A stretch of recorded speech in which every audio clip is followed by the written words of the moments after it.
यहाँ कलेज हारेको अनि यहाँ छिनो खानु हुनु पर्यो के यो कलेज हारेको अनि यत्रो भइसकेछ है कौन यो ओ हेर्नु त कत्रो भएछ हजुरले सारेको यो चाहिँ लाकुरीको रुख म सानै हुँदाखेरि मलाई लाग्छ त्यही 5, 6, 7, 8 वर्षतिर हुँदाखेरि तल खोलामा चाहिँ सानो एउटा बिरुवा भेटेर लिएर यहाँ सारेका थियौँ। यहाँ पोखरी थियो र यो वरपर चाहिँ बारेर यसलाई चाहिँ बचाएका थियौँ पशु चौपायाहरू खान्छन् भनेर। त्यति बेला चाहिँ यो दबदबेको रुखले चाहिँ बारेका पनि थियो। यो पनि यत्रो भएछ सरेर यो जत्रातत्रै भन्दा नि यति ठुलो भएर बस्यो। तर यो लाकुरीको रुख चाहिँ यति ठुलो भयो। पोखरा पनि सुकेछ। अनि हाम्रो घर चाहिँ यहाँ अहिले चाहिँ भग्नावशेष मात्रै छ। हाम्रो जन्म घर चाहिँ अहिले चाहिँ हामी पुछार डाँडामा छौँ, मेरो जन्म ठाउँमा है त। किन बटारेको र त्यस्तो गरायो यता जाने कुरा गर्दै थिएँ। अनि अहिले चाहिँ हामी यो चोर थियो है यहाँ गुच्चा खेल्ने लागि चाहिँ आएका छौँ होइन। कुल मन्दिर चाहिँ हाम्रो माथि छ। यहाँ चाहिँ बर र पिपलको रुख छ। यो चाहिँ हाम्रो यहाँ चाहिँ छिमेकी हामीले मामा भन्छ, पुरानो मामाले यो चाहिँ जबलपुरबाट लिएर चाहिँ सार्नु भएको। यिनी चाहिँ हामी जन्मिँदाखेरि पनि यस्तै थिए, तर अहिले पनि यस्तै छन् यिनी चाहिँ होइन।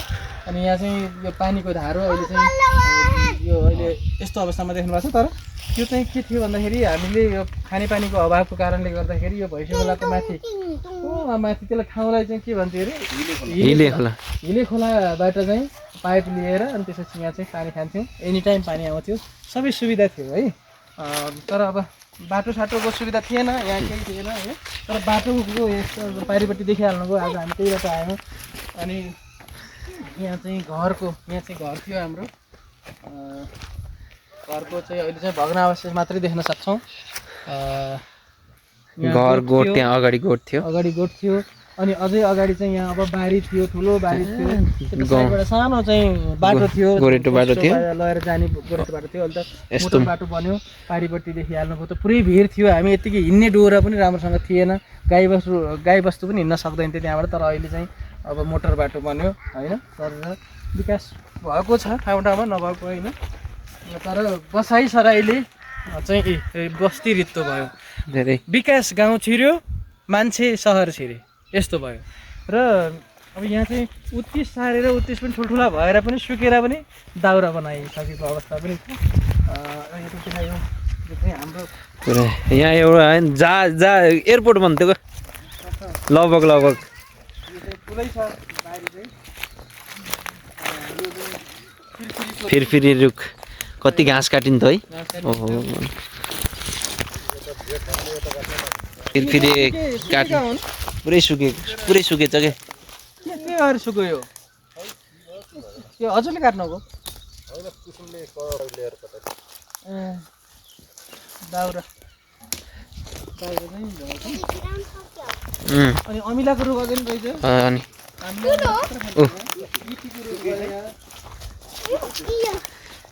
गिठी छ। त्यहाँको ठुलो सानो ढलो नि ढलाए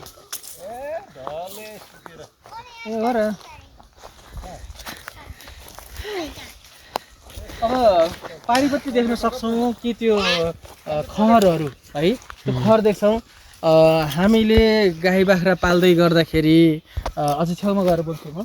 गाई बाख्रा हामीले पाल्दै गर्दाखेरि के हुन्थ्यो भन्दाखेरि यति बेला यो निखुरको होइन महिना घाँसको अभाव हुने, एकदमै घाँसको अभाव हुने, जसले गर्दाखेरि हामीले अब घाँस चाहिँ आफ्नोमा छ भने छैन भने अब यिनै भिर पहाडहरूमा अरूले छोडेका एकदम ज्यानको माया मारेर चाहिँ घाँस काट्नु पर्थ्यो है। कति मान्छे यो भिरबारबाटै होइन लड्नु भयो। पशु चौपायालाई बचाउनको लागि घाँस काट्दै जाँदाखेरि लडेर पनि आफ्नो जीवन समाप्त पनि गर्नुभयो। कहीँ घाँस देखिँदैन। त अहिले हेर्न सक्नुहुन्छ यो सबै सुकेको देखिन्छ। यो सबै खर हो यो है, नकाटेर मान्छे नै छैनन्। अनि नकाटिसकेपछि यो अवस्था छ। अनि अझै एउटा याद आयो, यो तलपट्टि भिर छ, भनेको भिर भन्ने छ। त्यहाँ चाहिँ म चाहिँ स्कुलबाट आउँथेँ अनि सबै गाउँतिर चाहिँ त्यो मकैहरू खाजाहरू बसाउँथ्यो क्या। अनि त्यसपछि म पनि घर पुगिसकेपछि खाजा खानु पर्ला भनेर आउँदाखेरि घरमा चाहिँ चाबी लागेको हुन्थ्यो ढोकामा। अनि त्यसपछि बुवा चाहिँ काममा गएको हुनुहुन्थ्यो, दाइहरू चाहिँ इन्डियातिर हुनुहुन्थ्यो, अनि बाबा चाहिँ काममा गएको। अनि त्यसपछि आमा चाहिँ घरमा हुनुहुन्छ भनेर आउँदाखेरि आमा घरमा नभेटिने। अनि त्यसपछि यहाँ आएर यहाँ हाम्रो चाहिँ थारो बाँदर हेर्ने थारो बाँदर लाग्थ्यो हाम्रो। त्यसपछि त्यहाँबाट तलपट्टि चाहिँ हेर्ने, पक्कै पनि आमा घाँस काट्न जानुभएको छ भनेर अनि तलपट्टि हेर्ने। अनि अब बोलाउने, अब आवाज त सुनिँदैन, बोलाउने नसुन्ने। अनि त्यसपछि धेरै बेलुकी अब अँधेर हुने बेलामा अनि आमाले घाँसको भारी बोकेर ठ्याक्क उकालो लागेको देखिसकेपछि मन कति खुसी हुन्थ्यो। त्यो भोक त कहाँ हराउँथ्यो। अनि त्यसपछि भिर पाहाडबाट बेला बेलामा मान्छेहरू चाहिँ लड्ने, मृत्युवरण गर्ने त्यस्ता घटनाहरू भएको कारणले गर्दाखेरि उही भनिन्छ नि, पापीको मन परचित्त, मनले पापै चित्ताउने। अनि त्यसपछि आमा लामो समयसम्म नआउँदै गर्दाखेरि के सोचिन्थ्यो होइन, तपाईँहरूले नि महसुस गर्न सक्नुभयो। यस्तो ठाउँमा चाहिँ हामी जन्मेका हुर्केका मान्छे हौँ।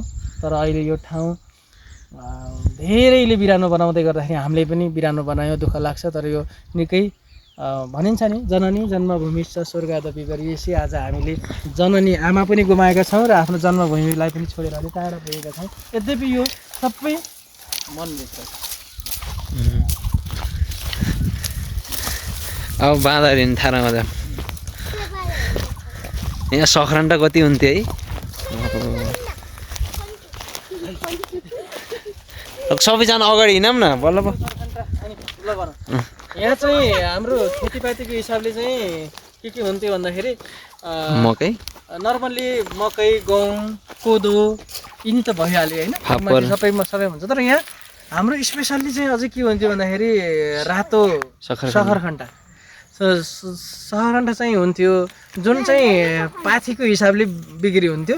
एक पाथी सखरखन्टाको एक पाथी नै अनाज अथवा अन्न चाहिँ लिनुहुन्थ्यो। आमाले चाहिँ त्यो बेचिरहेका एकदमै याद आउँछ। त्यो ठुला हुन्थ्यो। चक्रेश्वरमा म आफैले पनि चक्रेश्वर शान्तिवरको बजार लाग्छ, जुन के अरे बाला चतुर्दशीको दिन चक्रेश्वर मेलामा लगेर यहाँबाट चाहिँ उसानेर लगेर यति थुप्रा बनाएर त्यो 5 रुपियाँ 10 रुपियाँका बेचेको पनि इतिहास छ।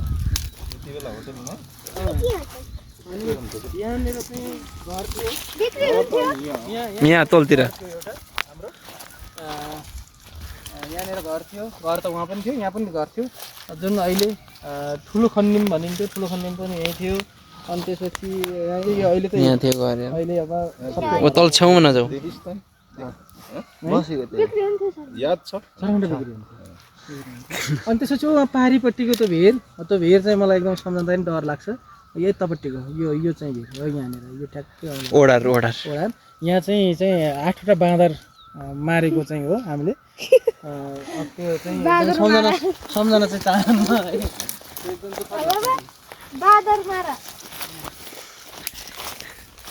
हिँड्का अघि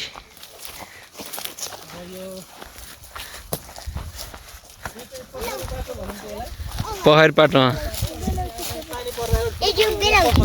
पहर जस्तो हुन्छ। पहरी पाटो यहाँ पहरो हुन्छ पानी पर्दाखेरि। आज चाहिँ हामीले हाम्रो जन्मभूमिको ब्लग गराइरहेको छौँ है। हामी क्यामेराम्यान। यसलाई के पाटो भनिन्छ दाइ? भिरल पाटो यसलाई भिरल पाटो भनिन्छ। यो चाहिँ माथिको डाँडा पाटो पाटो भनेको बारी। अनि हाम्रो मैले पढेको होइन, हाम्रो स्कुल चाहिँ पहेँलो देखियो माथि। पहेँलो म पढेको नि। त्यो चाहिँ यो अब यो अनौठो हुन्छ है, बाल्यकालमा अनेक गरिन्छ। अहिले हेरौँ ल स्कुल। अनि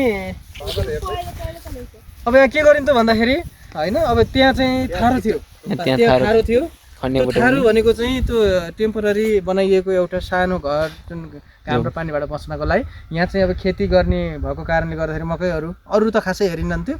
मकै चाहिँ म्याक्सिमम् बाँदरहरूले खाइदिने। अब यहाँ त तलपट्टि भिर छ, अब भिर जङ्गल भएको कारणले गर्दाखेरि अब बाँदरहरू चाहिँ आएर सताउने होइन। अनि त्यहाँ आएर बसेर हेरिन्थ्यो।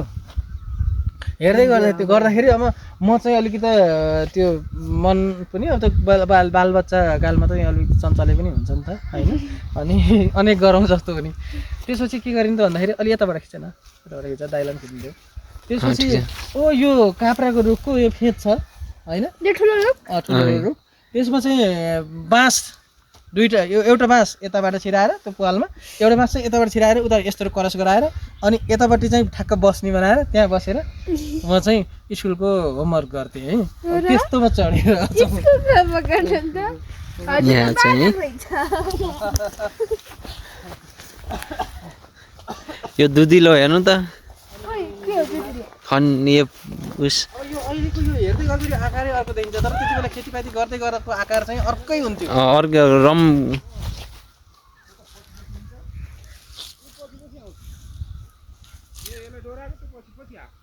ल आज चाहिँ हामी कुल पूजामा आएका छौँ होइन कुल पूजाका बोका पुरानो के अरे घर घुमाएको छौँ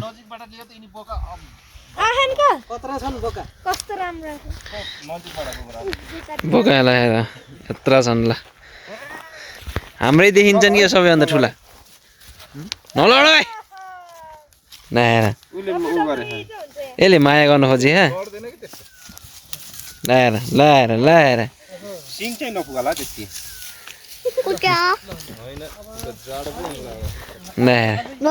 किन लड्छ र सिर्जना गर्ने होइन अझ पहिला त उपन्यासहरू पनि लेख्ने कथा कविता यिनी लेख्दै गर्दाखेरि कहाँ बस्ने भन्ने कुरा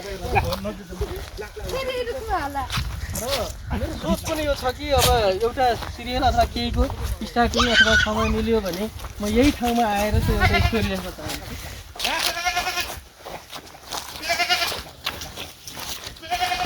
यहाँ अर्को थारो थियो के यहाँ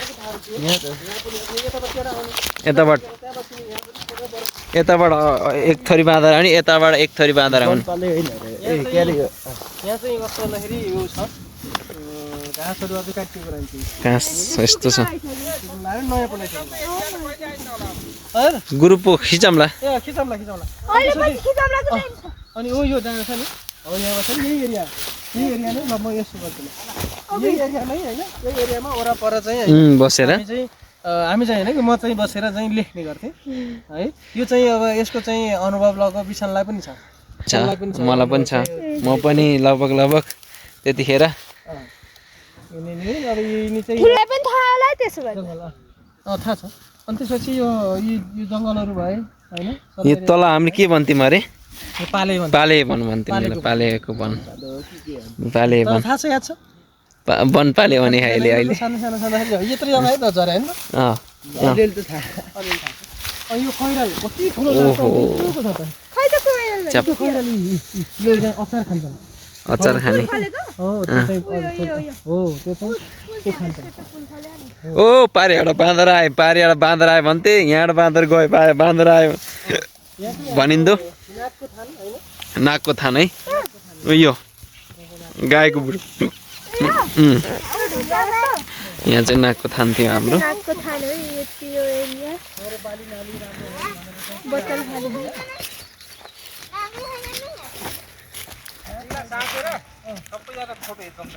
ल माथि गाउँ छ ठुलो अहिले पुग्दैन धेरै